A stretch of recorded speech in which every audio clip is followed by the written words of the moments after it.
Hi everyone and welcome along to this video. My name is Eva. I'm a knitter, a stitcher, a maker and merchant, and I'm filming from Somerset in England, and this is going to be a video podcast running through everything I have been knitting and dressmaking in July 2024. Huge warm welcome to you. I hope you are doing well and I hope you are ready to see some new things, because I have cast on and cast off 3 things since I last saw you that you won't even see coming because I didn't see them coming. Just before I get into that, I just wanted to thank you for your comments on my last video. I had asked for a little bit of advice about my boardwalk tee that I had knitted and subsequently ruined in blocking. I haven't had time to sort it out yet, but the general advice was to try reblocking before I mess around with the stitches. But I also had another great tip, and thank you very much for that, about just picking up the correct number of stitches on the cast off sleeve and then binding off straight away, because I had picked up too many stitches I'd picked up for the size above when it came to do the ribbing on the little cap sleeve. So I'll update you on that next time, when hopefully I will have resolved that and it will be perfect.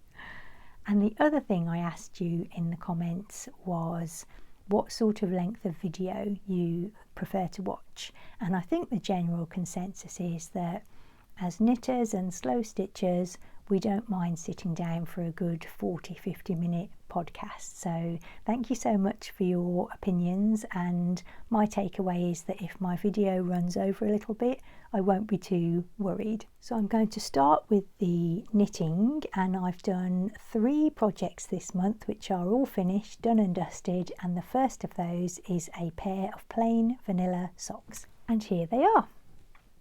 I was not knitting socks because I was trying to get on with other things, but I realised that I was really missing just the comfort knit of a no-brainer pair of socks. So I gathered up a few leftover bits and bobs of yarn, and I was just mostly drawn to these 2 together, and I envisaged stripes, and I really like the bright pink next to the very neutral brown.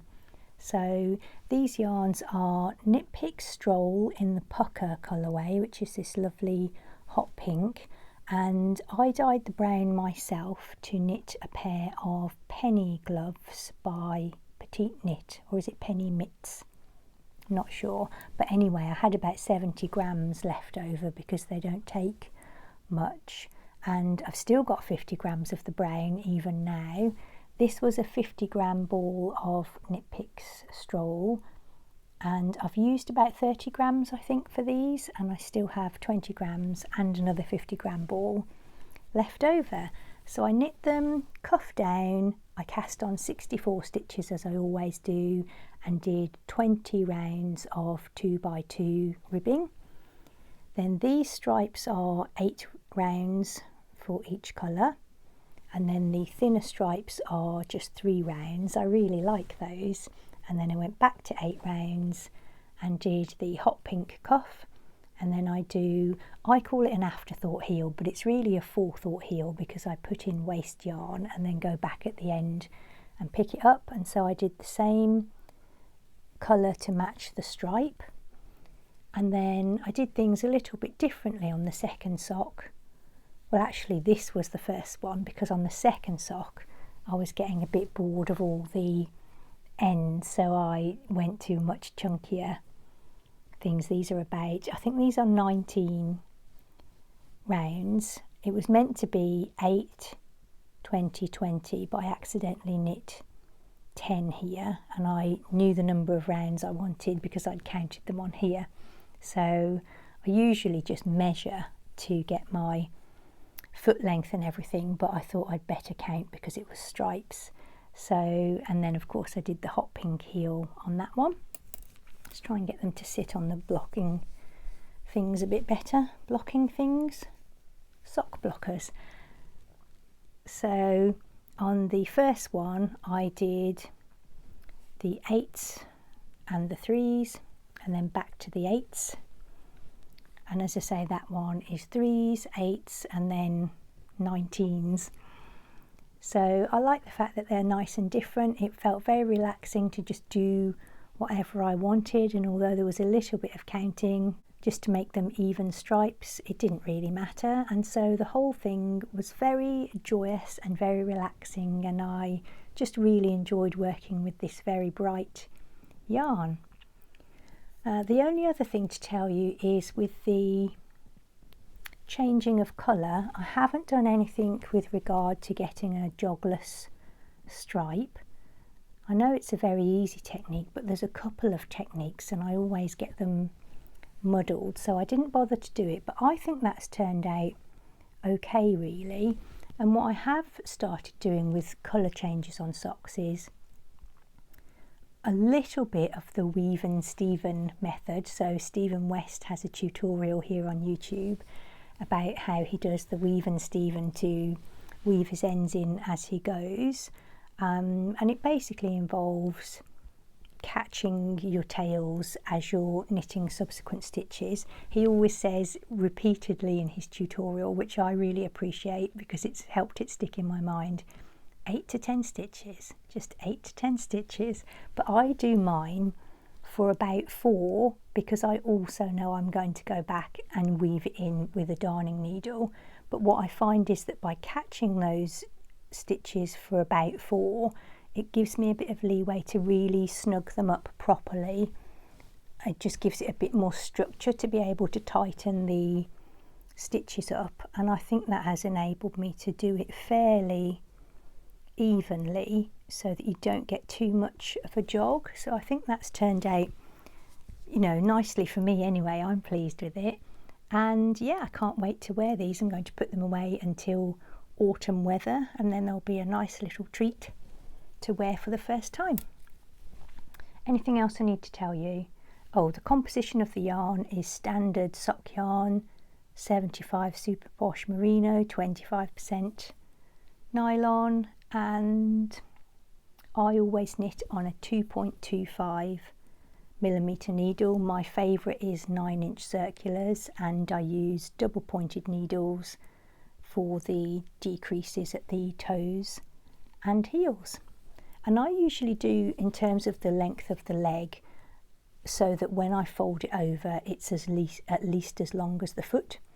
So my foot is 7 total, 7 inches, so I guess it's kind of 7 inches from the bottom of the heel to the top. So that's the socks. The second thing I knit was a ranunculus. This is the first time I've ever knit this pattern, and I was inspired to knit it by Emma of Eldenwood Crafts because she had knit a lovely summer weight one in Drops Bell. And I've had a ranunculus project bag set up for a really long time, and I kept swapping yarns in and out because I couldn't make a decision on what to knit it up with. And I think that's because I wasn't sure how it was going to be, so I didn't want to waste good yarn in case it went wrong. But then I thought, oh, I've got Drops Bell, that's a great idea. I'll knit up a nice summer one and give it a try for the first time. So here is my first ever ranunculus, and I should say, although I'm sure everybody knows, it's a lovely pattern by Midori Hirase, and it's very, very popular. There's thousands of them on the Ravelry project pages. I knit the first size, and I knit it on the recommended needles, which is a size 6mm for the main body. I did cast on a 5.5 because that's the size I had for the really small circumference. There's 2 necklines, a narrow and a wide. I did the narrow. This project has got so many mistakes. I feel like I have invented mistakes that didn't exist previously, so I'll tell you them just in case it's useful, but I don't imagine I'll be helping anyone to avoid them because I think you'd really have to go some to make these mistakes. I don't know how I manage it, but I cast on the narrow neck and I went into the short rows. You can do in the pattern, it's got short rows for the front and the back, but I only wanted it at the back because I didn't want it to be raised up at the front. I wanted it to scoop down a little bit. So I did all those, and at that point I think you might be able to see where I switched needles. I went on to the 6mm after the short rows and as the lace began, and then I thought, why haven't I knit any ribbing? Why did I literally cast on and go into short rows? And I looked in the pattern and I couldn't see where it said about the ribbing. I looked in the wider neckline instructions and I could see it, and I was wondering why it would be in one and not the other, because I wouldn't refer to the one that I wasn't knitting. And I went back and I picked up and I just knit the ribbing retrospectively, and I think that's okay. I think I've gotten myself away with that.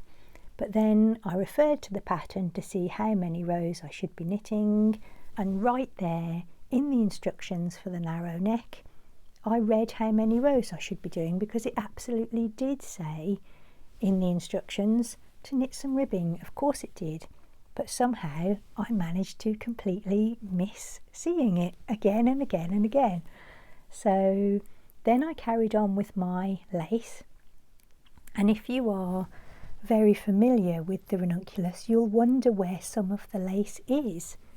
Around here you'll wonder why there isn't the beautiful lace pattern, and that's because instead of knitting the lace stitch, I knit the lifted increases.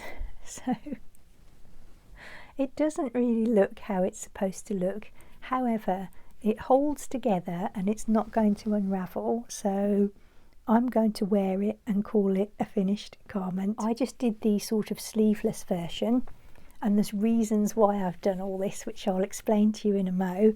But I knit it to length, but I'll put some footage in here of me wearing it. I do think that I've knit it a little bit too long for a cropped garment, like to wear with dresses. I've made this dress to wear with it, and trying them together, I do feel this could be a little bit shorter.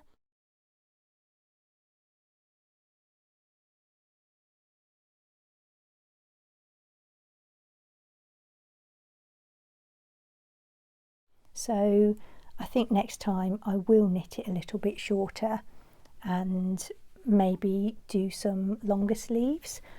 I'll show you the yarn that I used. So I've used Drop Spell in the colour number 11, so it's a lovely rosy pink. Drop Spell is a double knit weight yarn, and it is 53% cotton, 33% viscose and 14% linen. So it's a nice mix of fibres for summer, and I only used 173 grams, which is great news because, well, first of all I'll tell you about Emma's knit along, which is another reason that inspired me to knit it. There was some discussion in Emma's podcast comments, if I haven't already said, the Eldon Woodcraft podcast, about how everyone seems to have knit ranunculus, and there were a few people who hadn't knit it, including me.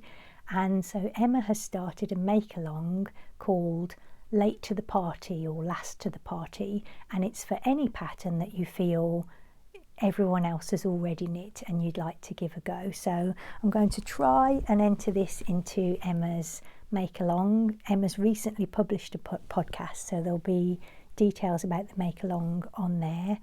And I'm quite rubbish at actually doing the bit where you enter into the make along, but I'll try and do it. And so I wanted to knit it for that reason, but I also wanted to see how much yarn it would take, because I bought 2 double knit skeins, so 200 grams of the Wonderland Walk yarn, which was dyed by Ali of Little Drops of Wonderful in collaboration with Lay Family Yarns. Now, I just love Ali. She's like an angel to me. I would imagine that I've had some new subscribers, and I'm sure you're here because Ali mentioned me on her channel. And when I first started podcasting and I had about 30 subscribers and wondered what I was doing, Ali mentioned me on her channel, and suddenly I got lots of more subscribers. So I always want to support Ali in whatever she's doing. I'm so grateful to her. In fact, I think that most people watching are probably here because of Ali, so huge welcome to anybody new who's joined, and thank you to everybody else who's joined, and thank you to Ali for mentioning my channel. But here is the Wonderland walk yarn that she dyed. When I saw her video about it, I got really overexcited. I paused the video, I went to Lay Family Yarns, ordered the yarn, went back, carried on watching Ali's video, and then I started to think, what am I going to do with 2 skeins of double knit? You should have stepped back and thought this through, Eva. And then I came up with the thought that perhaps I could get a ranunculus top out of it, and hopefully I will be able to, based on the yardage that I've used with the Drops Bell. I know it's different composition, but I'm thinking if I only used 173 grams, I should be able to get one out of 200 grams. And if I make it a little bit more cropped, hopefully I can get some length of sleeve in some capacity out of it. So this is 75% superwash merino, 25% nylon, and it's a lovely dark colour, so I'm thinking a more autumnal or wintry ranunculus for that. So it's all caked up and ready, and I will hopefully cast that on this week. So that's socks, ranunculus, and I've got one more thing to show. And this is quite difficult to show because it's got crossover straps, so it's quite hard to hold it up in a way that you can see. This is the Summer Secret Crop by Jessie Made Designs. I'll see if I can show you the back with the crossover. Not really. I am hoping to record footage of all of these makes so that I can put them in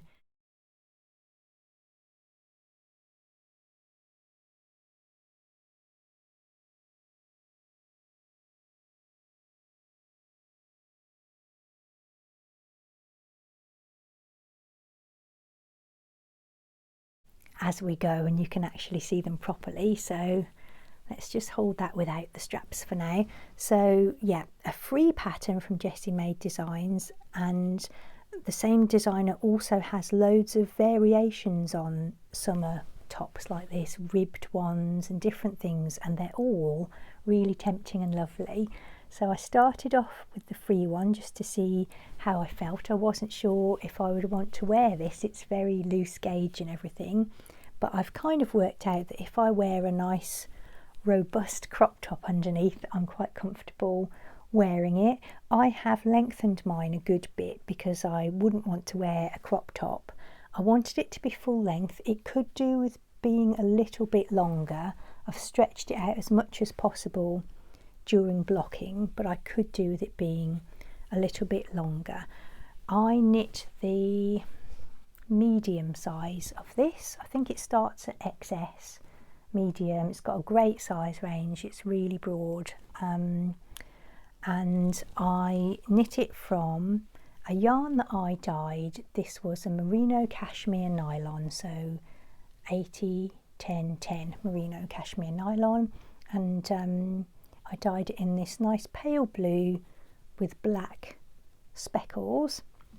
I've had this for a good while. It was very kinked and frizzly when it was arrived as a yarn blank, and it didn't really resolve it when it was being dyed, so I caked it up and reskeined it, and whilst that did pull most of the frizzles out of it, it really sort of stretched it quite thin. I was sort of wincing with the tension that was going into the yarn as I was reskeining it. So it sat for a couple of years, but I think it's turned out okay for this. So it's a bottom-up construction. I knit it on the recommended needles, which is a 3.75 to start and then onto a 4.5. So as you can see, it's really quite a airy fabric that you get.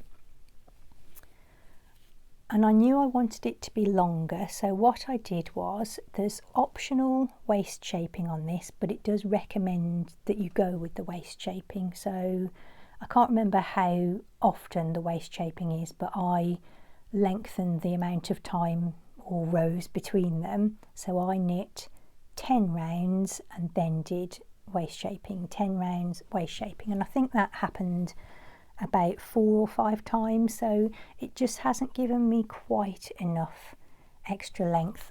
There's also, I've done about 1.5 inches of just stockinette without the shaping before I sort of split for the top part. So, you know, there's leeway. Either you could do extra ribbing or space out your shaping a bit more, or just knit some stockinette towards the top. There's lots of points in the pattern at which you can adapt things to your taste. So then you stop working in the round and you do your bind off along the back, and then you start on the front and you leave your stitches live for your straps. I've got a lot more ribbing on the front than is called for, because I'd read there's loads of patterns on Ravelry, so you can read through the notes, and a few people had done a bit more ribbing than was called for to stop it rolling. So I thought I would do that, but I just started way too early, because when it said repeat this 10 times or whatever it says, I thought, oh, 10 rows, but it was actually 10 times back and forth. So I've got double the amount of ribbing than I anticipated, but I quite like it actually. And then with the straps, you've got options. You can do 2 straps and tie them at your neck, or you can do them going straight over. I knit 12 inches for each strap, and that just worked out nicely that I could do the crossover option, and I really love it. The yarn is really lovely and soft because of the cashmere, and I reasoned that even if I didn't want to wear it as a summer top, it would be really nice as an underlayer in the winter, and I think it's both for me. I think I'll be quite happy to wear it in either scenario, so I would definitely like to knit more of those. I will just make it a little bit longer next time. And yeah, I would just highly recommend the pattern. It's written in a lovely, clear, friendly way, and yeah, I think it's very versatile really. So that's my summer secret crop. I always want to say secret summer crop, so I have to tell myself there was a terrible secret that summer, so it was a summer secret, so I can say it correctly. But there we are, the summer secret crop. So that's all of my knitting. I've been dressmaking too, and the reason I cast on the crop top in the yarn that I did was to go with some blue trousers that I've been making. So I have made a couple of pairs. This is the Lunar pants from Made by Ray, which is a favourite pattern maker of mine.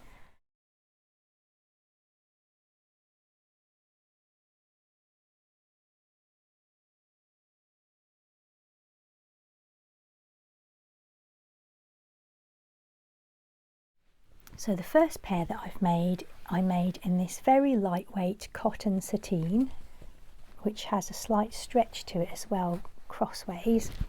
And this turned out to be the perfect fabric for it. It's really, really lightweight.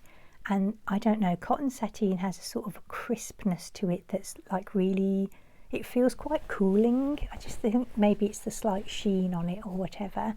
So this is an elasticated waist pattern. It's also got elasticated cuffs, and it's got inseam pockets, and that's it really. So it's a very straightforward sew once you get the hang of it. The inseam pockets are attached at the front waistband.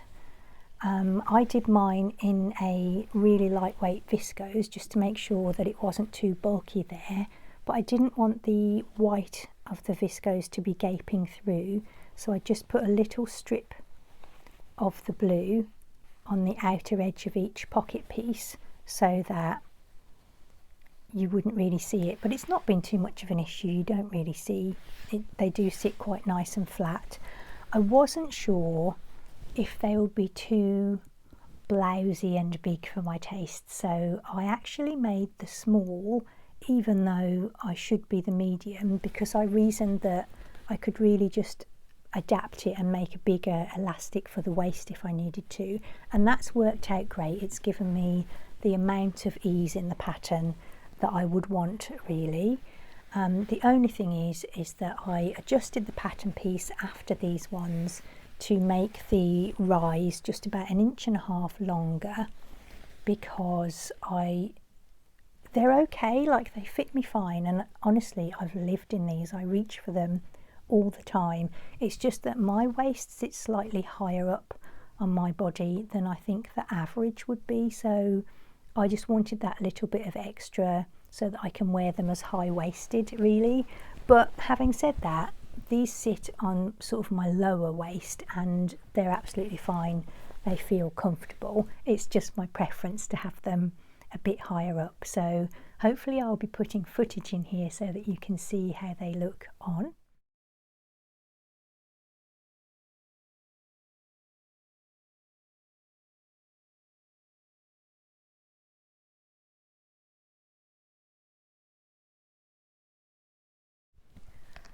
And then, having made that adjustment to the pattern, I wanted to try it again, and they're a very quick sew, so I made a second pair out of this Liberty Tana lawn in this nice blue, and I thought that this might go quite nicely with the summer top because it's got the bits of black in it as well. So this is with just the extra inch or so at the waistband. I just used the same fabric for the pockets for these ones because Liberty cotton lawn is really lightweight. The pockets are lovely. I think they're just really perfect for this lovely casual trouser. So I really like these ones as well, but I do favour the other ones. You just know by what you're naturally inclined to go for, aren't you? That I just think that there's a slight more weight to the first fabric. And so whilst these are lovely on a summer's day, the other ones are just a bit more versatile, I think. So definitely won't be my last pair. I'd really like to make some more. And I've got some viscose linen, which I think might make a slightly heavier weight pair, so that maybe they could be autumnal trousers as well. So definitely won't be the last pair. I think I would really get a lot of use out of this pattern and out of the trousers that I make from it.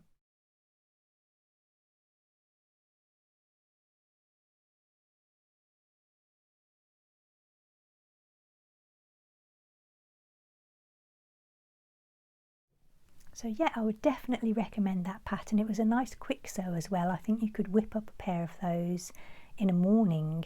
I used less than 2 meters for each of those, so it doesn't take up too much fabric either, and just very comfortable and lovely to wear. So my next make is what you can see behind me. This is the metamorphic dress from Sew Liberated, and I'll take it off the form so that you can see it close up, but it's essentially 2 dresses attached to each other, and you are advised to choose a reversible fabric for the underlayer so that you can turn this inside out and wear it the other way as well. I do just want to say off the bat that I haven't done this pattern justice because I have made a mistake with the hemline. A lot of my information for these is on my iPad. I haven't printed out the instructions, so I will just add the size banding on the screen so that you can see the size range of these patterns. I made the 12, I think, for this. This is the same company that made the studio tunic that I made last month, I think, and that came out a little bit big, so I went for the 12 with this one, which is a lot better. I just have one adjustment to make, which I'll tell you about in a bit. But what I did, you can see that on the front layer, the hem scoops up so that you can see the lower layer, and I put my pattern piece with the wrong edge on the fold, so that instead of scooping up, when I came to work with it, I realised that it was dipping down. And in order to rectify it, I had to lose a little bit of length. So I've made my own curve up, so slightly shallower, and I've had to take some length off in order to get the lower part. So I haven't done it justice in that way, and the whole thing is a bit shorter than it should be. So just in case you look at it and think, you weren't sure, it looks a lot better on the actual pattern. I'll put a picture of the pattern in here so you can see how it's supposed to look.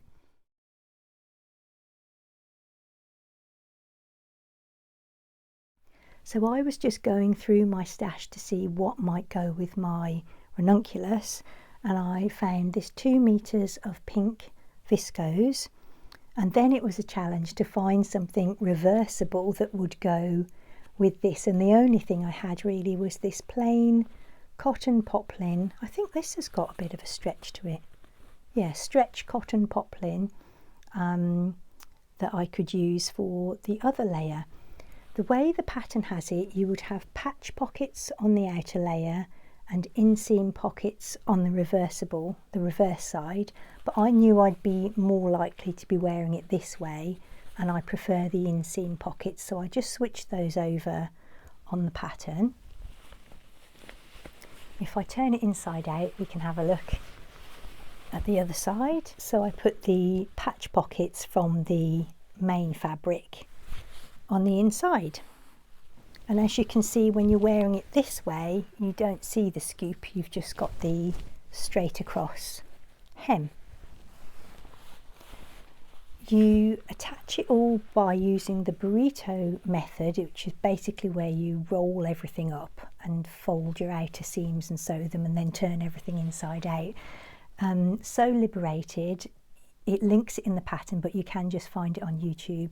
It's got a really quick, clear, concise bird's eye view video of how to do the burrito method, so that's really helpful, and that's really the most complicated part of the pattern. It's a lovely, straightforward and enjoyable sew. It takes a little bit longer than some things because you're essentially making 2 dresses and putting them together, but it was a really enjoyable make. So as you can see, you've got no seams to contend with or anything like that. Everything is nice and neatly enclosed. And the only note I have on fitting, the 12 was much better, but a problem that I always have is just a slightly too wide neckline. So on the pattern piece, I'm just going to pinch a little bit of the centre front and then just taper it away to nothing, so that most of the pattern remains unchanged, but that will just pull in the shoulders a little bit for me and make the neckline sit a little bit better. So overall, I'm very happy with it. I would like to make it again. So as you can probably see when I'm wearing it with my ranunculus, that's why I feel my ranunculus could be a little bit shorter to go with dresses. So yeah, I think I'll give them both another go and see how we get on. But you live and learn, don't you? I'd never find these things out if I didn't make them, and it is still wearable for me, so I'm very happy to have finally made that. I've had that pattern for years.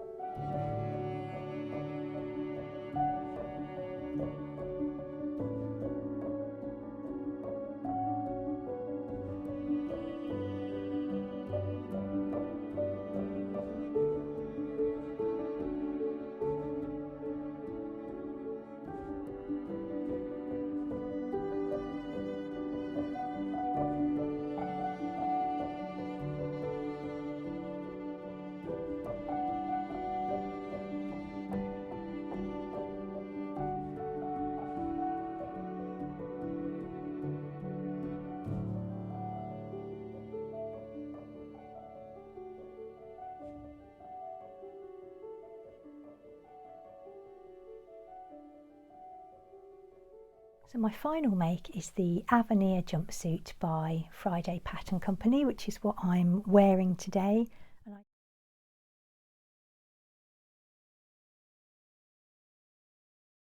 And I do have the details of that just here, so I'll read you their blurb. The Avenir jumpsuit is an easy to sew jumpsuit with billowy sleeves and wide legs. Elastic gathers the neckline and waistline for a comfortable, easy fit, and it can also be worn off the shoulders. It comes in sizes extra small to 4X, so it starts at a bust of 32 and the 4X is a bust size of 53 to 54. So I made the medium size, and I'm very happy with the fit and everything. I'm happy with most of it. The only thing that I'm slightly unsure about is my choice of fabric. Because it's big pattern pieces and a design with a lot of ease, and I've chosen a big print, I could really do without the extra body that this fabric has got. It's 100% linen, so in theory it should be nice and drapey, but because it's a heavily printed linen, that has just given a little bit more structure to the fabric. And I'm really hoping that after a few washes it softens up, because I just feel a little bit silly in it, like it's just a little bit too billowy. So again, I'll put footage in here so that you can see what I'm talking about.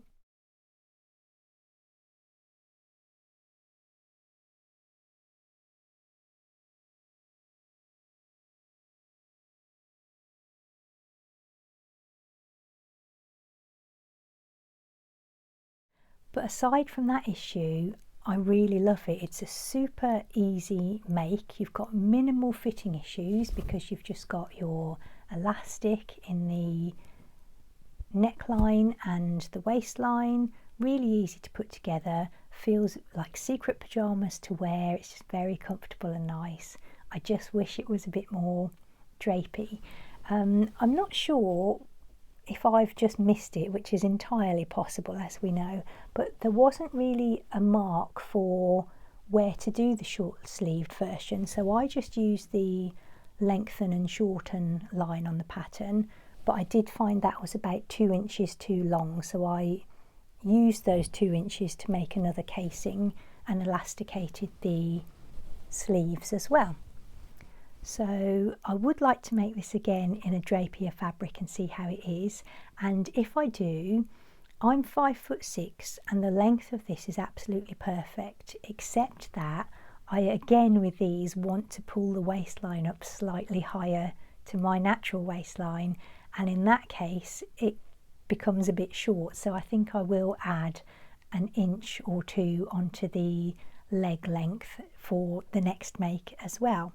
But yeah, another pattern that I thoroughly enjoyed making and would like to make again. I should say that this fabric is one that I have bought quite recently. I'm trying to sew through my fabric stash because I've been collecting fabric for years and not having much time to make it, so I'm really on a mission now to turn that fabric into my wardrobe. I don't buy a lot of clothes because I always think I've got fabric, so I'm really in need of clothes in my wardrobe. But I did buy this one because it was on an amazing sale from Rainbow Fabrics. It was reduced to £3.99 a metre, and I had a discount code, so I bought 4 meters of it, and I've only used 2 meters for the pattern. So if I really don't get along with this, I could separate it and use that extra fabric to make a bottom half of a dress for this and a waistband and just wear the trousers separately, and maybe that would be a little bit better, but we'll see how I get on with it and I will report back. That's all of my personal making this month, and so now it's just on to shop news, if you would lend me your ear for that. I did want to report to you about my woolly employees, Coco and Flora, but I just haven't had time to do much about that, which is a shame because Flora won Employee of the Month in June by a landslide because nobody else had opened their own department store, and I wanted to make her a beautiful dress as her prize, but I haven't gotten around to it, so I'll show you that next time. So all I do have to show you is some project bags and notions pouches that, fingers crossed, will be in my shop by the time this podcast goes up, but if they're not, just check back because they'll be coming super soon, but hopefully they're in there as you're watching this. And what I've done this month is I've just stuck to sock-sized project bags and some little matching notions pouches. They're all made from the fabric that I showed you last time, which is the Local Honey range of fabric from Heather Bailey. So I'll start with my project bags, and I think I will just go through why I make them the way I do, just as a one-off, because somebody did ask about that and it might just be useful to know my thought process. So they're roughly 11 inches wide by 8 inches tall, and I have a boxed bottom as well for a bit of extra depth. I like my sock ones to be just nice and portable, so they're good for 100 grams of yarn. I've got a yarn here that's 100 grams, which I'll show you, but put your sunglasses on.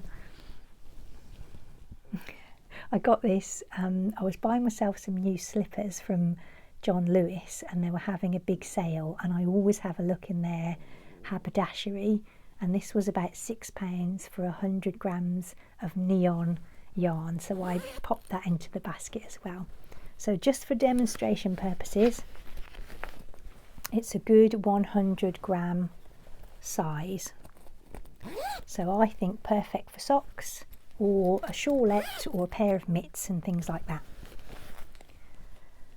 So I always add an internal pocket, and I've done them with this whole collection. I've done them with the matching outside, and so you can pop your darning needles and scissors and stitch markers in there. I've gone for plain green on the inside. I do a little zipper pull, and these ones have got bees on because there's little bees hiding in the fabric design.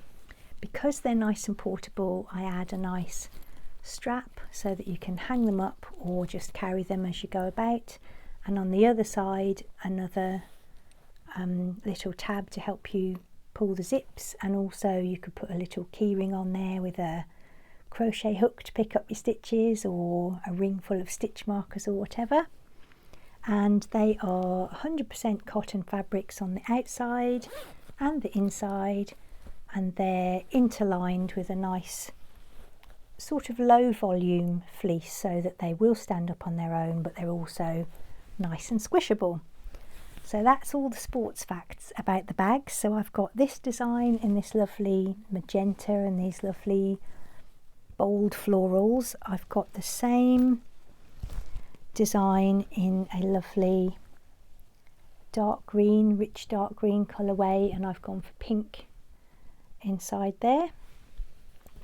And I've got the same in a lovely fresh green, which is the same fabric that I used to make my studio tunic last time. And they've all got the bee zipper pull. And then I've got, I think this is possibly my favourite fabric from this range, with the beautiful ornate bee design, and that's got the green inside. And that one, instead of having a bee, has got like a honeycomb themed zipper pull. It's like a faceted bead and a hexagonal charm. And I think the nice thing about these, because I have had occasion to use them this way, is that if you're ever stuck for a stitch marker, you can just unclip those and use it in a pinch. And then I've got one more which I can't see. The final one is this lovely warm yellow rosy design, which has got a ceramic bead zipper pull, and I went for the pink inside there. And then I have notions pouches in the same fabric, so you can mix and match or buy matching if you wanted to. And that's the lot. If you go there and what you want is sold out, I do have more fabric in all of these designs, so just go to the contact page, tell me what you want, and I'll whip one up and email you back and tell you it's in the shop. I have actually filmed a lot of the process of me making those notions pouches particularly, so if you want to just watch a nice relaxing no talking video and see a bit more of the making process of those, head over to my Patreon. I'll pop it up on the free tier so that you can just have a cup of tea and watch some bags taking shape. I'll leave you with some rare footage here from July, and I really look forward to catching up with you again next month Have so much fun with what you're making, and I'll speak to you soon. Bye for now.